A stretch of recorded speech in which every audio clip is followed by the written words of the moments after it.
It's going to be a really good test for us because they, despite the scoreline, they did put us under pressure at times, and so we've looking to do a few things a little bit different, and it gives us an opportunity to do that. I think they'll improve from their hit out against us.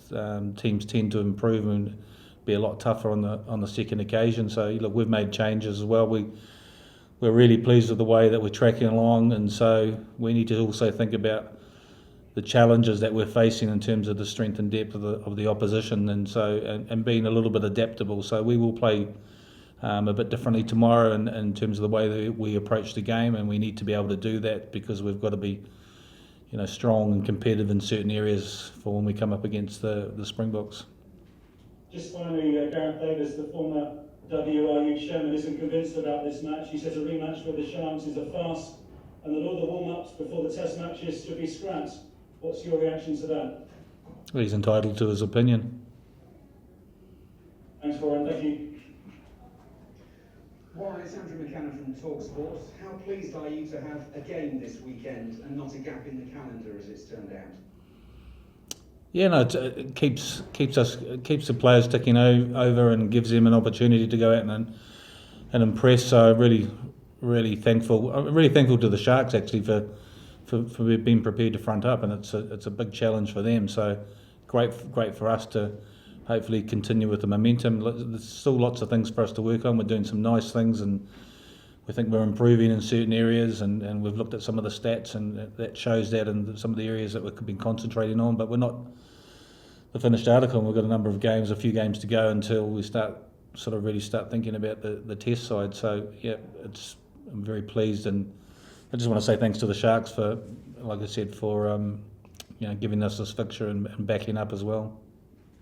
With recovery from Wednesday, and then obviously the isolation and players with close contacts, how much training have you actually been able to do with tomorrow's game in mind in that sort of 24, 48 hours? Yeah, we had a day off yesterday, and players have had a couple of walkthroughs in terms of, they've been absolutely fantastic in terms of doing their homework and learning things really quickly. That's made it easier on the experienced players, made it easier on the coaches as well. And then today we had a really good run today, which was a captain's run, but it was an extended captain's run, so it was quite a bit longer because we needed to get through things, and the players knew that was going to happen, but I can say that they were sharp. And the fantastic thing about this group of men at the moment is, they're facing a few challenges, but they're incredibly excited about playing for the Lions, and we saw that on Wednesday with the energy that was in the change rooms, how vocal they were in the warm-up and on the pitch, and so I can only sort of take a barometer from what I see from the players, and to me, they're here. They know there's some challenges for us, but they want it. They're excited about playing the Springboks and hopefully winning a Test series. Sean Everett told me this morning that given the circumstances, the Sharks have asked to be able to name a bench of 11 tomorrow. Given what they've done to make sure that this game will actually take place, I imagine you'll have no problem whatsoever agreeing to that, would you? Yeah, no, I was asked about that, and there was no issue with me. I mean, they said they'd still only use the 8 subs, and we were given the option to put 11 on the bench as well, but we rejected that. We've stuck with the 8 players on the bench, and we feel we've got enough cover. Robin McBride was trying to get us to go to an 8-0 split, but we rejected that temptation.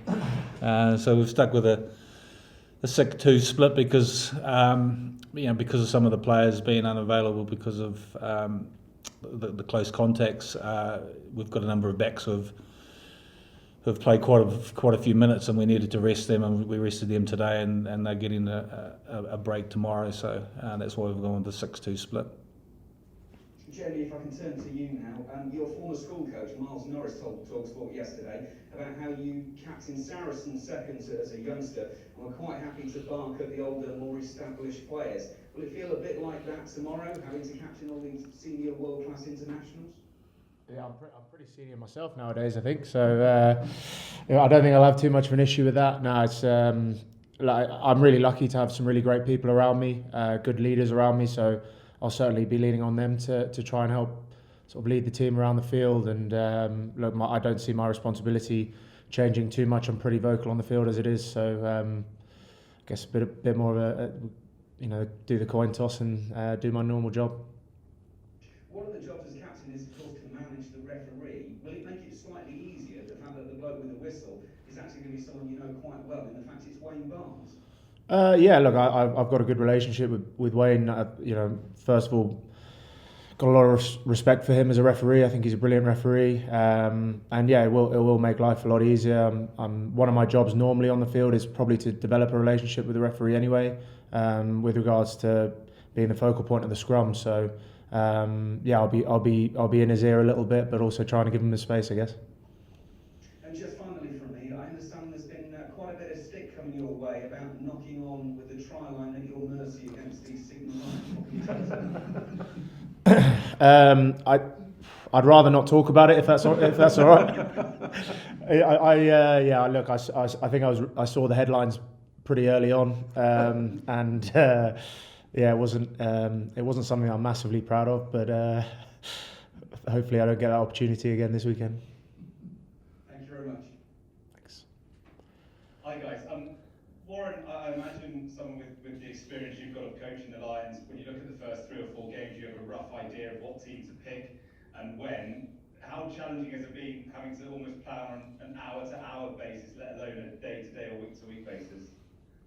Yeah, that's what we're sort of faced at the moment. We're not 100% sure who the opposition is going to be next week, so it's a little bit difficult to plan too far ahead. But that's kind of the challenges, and you can only have an influence on the things that you can change, and you just got to be.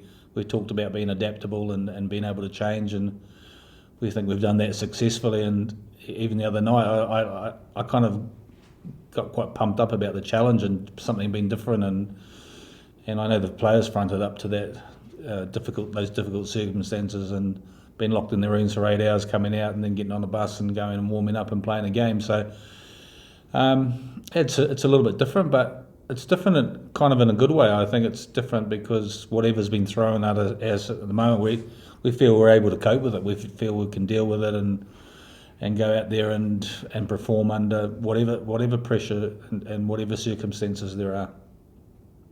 And Jamie, to sort of to pick up on that point from the players' perspective, just give us an insight into what kind of Lions tour this is for you guys. Yeah, it's different.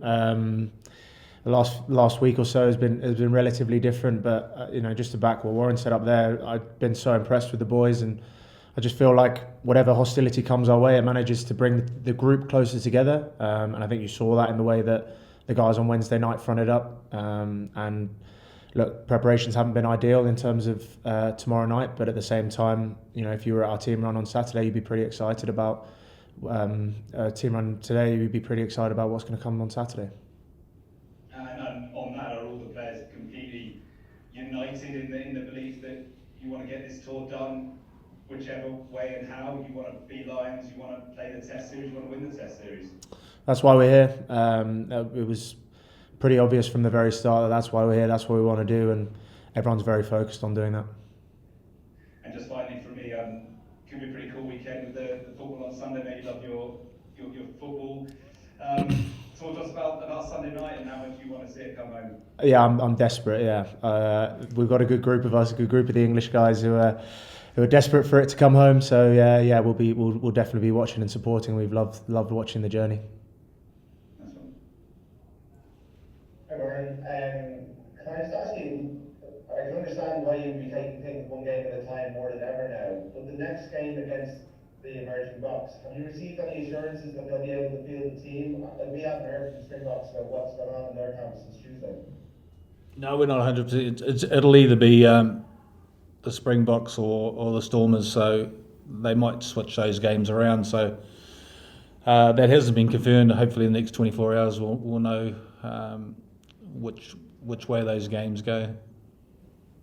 And I just follow up, the bomb squad maybe weakened a little bit. If Snowman is out, they've got a couple of doubts, and you obviously got 6-2 split this weekend. You've got Byrne at 6. You've tried Laws there, but you've also tried a more traditional flanker. Does what they're doing and how they're shaping up affect majorly how you're going to approach your back five of your scrum, plus how you might pick your bench? No, just at the moment, the players are still going out there, they're performing well and putting their hands up, and so it's kind of, as we start getting a bit closer, it's making the most of every opportunity, because there's a huge amount of competition in the squad, and we know we're going to have some really tough and difficult decisions to make when we come to the test team. So, the message is just when you get an opportunity, go and make the most of it, because that's all the players can do. I mean, and that's their challenge. And then as coaches, we've got to, given the task of making the difficult decisions to hopefully pick what we think is the right test team to do a job for us. Yeah. Hey Warren, can you kind of just sum up the feeling then today when the whole squad tests negative after all the talk about a tour being doomed, etc.? It must have given everyone a bounce.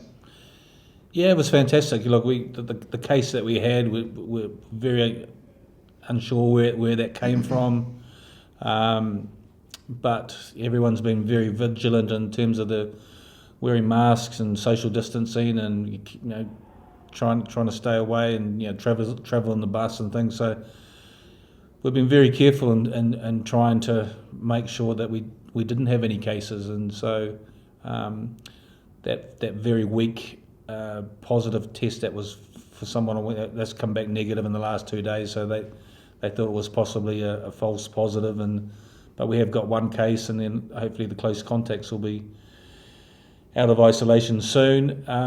So yeah, look, I can't speak more highly of the way that everyone's conducted themselves. The medical team have been absolutely outstanding, and the strength and conditioning team, and so that they sort of moved into top gear on Wednesday afternoon, doing deliveries around to all the players, and bags and food and stuff for pre-match meal, and making sure everyone was ready, and if people needed ice and or bath salts or whatever, they were there for them. They worked incredibly hard and took a lot of pressure off the coaches in terms of helping prepare the team, and made it easier for the players. Yeah, just very briefly, it sounds pretty positive on Robbie Fixture. Is there an updated time frame where you expect him to be back playing games? He thinks he's ready to go now, so so he's not too far away. Whether that's next Wednesday he gets a run or the next weekend, so but he's up and running, and hopefully he'll start doing more stuff over the weekend as well, and we'll make a decision on Sunday whether that's him being back involved on Wednesday or next week. Cheers, go out. Thank you. Hi Warren, how are you? All right? Yes, good, thank you. Good. Can I just ask you about the scrum half, Gareth Davis? He's finally getting his first Lions start. It's been a long journey for him from being involved in the 2017 tour. We would have thought he would have started the other night. It's been a long way for him to get to this moment for Gareth. Yeah, it has been, and the great thing about our nines is they're all, they all have different strengths, and so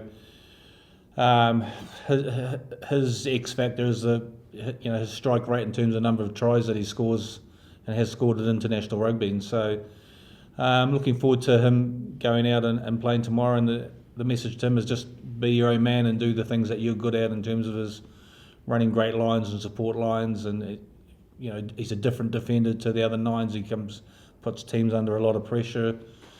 He's worked incredibly hard and is in good shape. So he gets a chance tomorrow to go out there and impress, just like the rest of the starting 15, and hopefully he does a good job.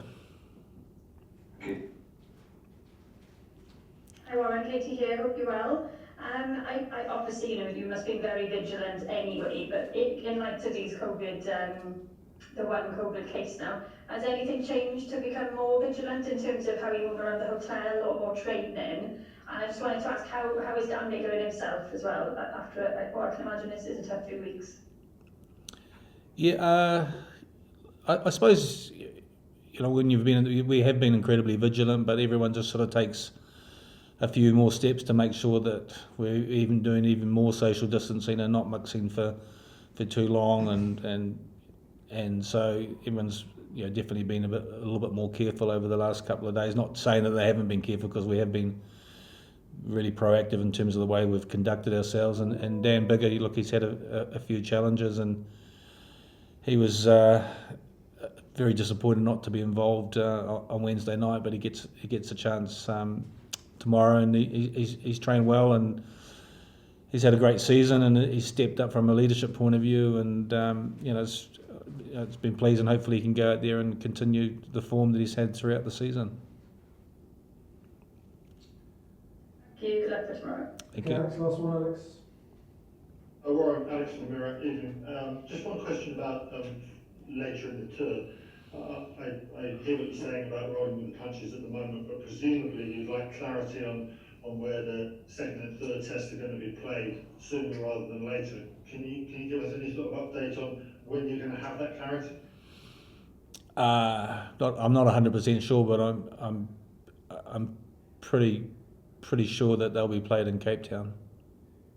So that hasn't been 100% confirmed. So that is my understanding at the moment. But until they give us 100% confirmation, that we just have to wait and see. But I think they're definitely going to be in Cape Town. With the altitude factor coming into play, they can't be kind of messed around with that. They have to make a call on it, presumably, fairly soon.